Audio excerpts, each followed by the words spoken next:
সুপ্রিয় দর্শক, build engineering and construction YouTube চ্যানেলের পক্ষ থেকে আমি ইঞ্জিনিয়ার হৃদয় আছি আপনাদের সাথে। আশা করি সবাই ভালো আছেন। এখন আমি আপনাদেরকে দেখাবো স্ল্যাবের রড কোন ডিরেকশনে আগে দিতে হবে সেটা। তো এটা অনেকেই ভুল করে থাকে, মানে বিশেষ করে এসব কাজগুলো তো মিস্ত্রিরা করে থাকে, তো তারা অনেক সময় ভুল করে থাকে। তো আমি আপনাদেরকে একটা প্যানেল দেখাচ্ছি এখানে।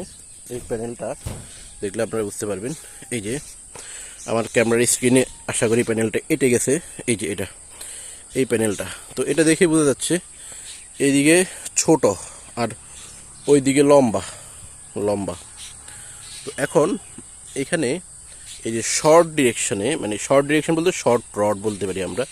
এই যে এখান থেকে এখানে ছোট ডাইমেনশন যেটা, মানে এটা একটা রেক্টেঙ্গুলার দেখেন, এদিকে আর ওইদিকে একটা রেক্টেঙ্গেল। তো এই যে এখান থেকে এখানে ছোট রড যেগুলা সেগুলা হবে নিচে, আর বড় রড যেগুলা সেগুলো হবে উপরে। আমি ছোট রড আর বড় রড দিয়ে উদাহরণ দিয়েছি যাতে করে বুঝতে সুবিধা হয়। হ্যাঁ, ছোট রড এই যে এখান থেকে, মানে শর্ট রডটা নিচে হবে আর লং রডটা উপরে হবে। কেন? কারণ আমার এই প্যানেলের লোডটা ট্রান্সফার হবে মানে শর্ট সাইডে, যেদিকে শর্টেস্ট ডিস্টেন্স সেদিকে।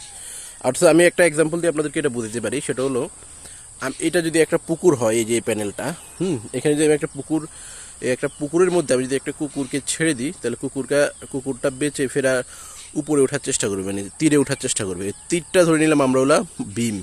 তো সে কোন দিকে, যদি এই মাঝখান থেকে ওই দিকে যায়, মানে সামনের দিকে, তাহলে সে কিন্তু অনেক বেশি দূরত্ব তাকে অতিক্রম করতে হবে।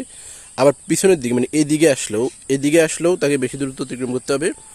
আবার সে যদি এই যে ডানে যায়, তাহলে তার জন্য দূরত্ব কম, বামে গেলেও তার জন্য দূরত্ব কম। তো সেটাই আমাদের যেদিকে স্ট্রাকচারে শর্টেস্ট ডিস্টেন্স পাবে সেদিকে লোডটা ট্রান্সফার হবে।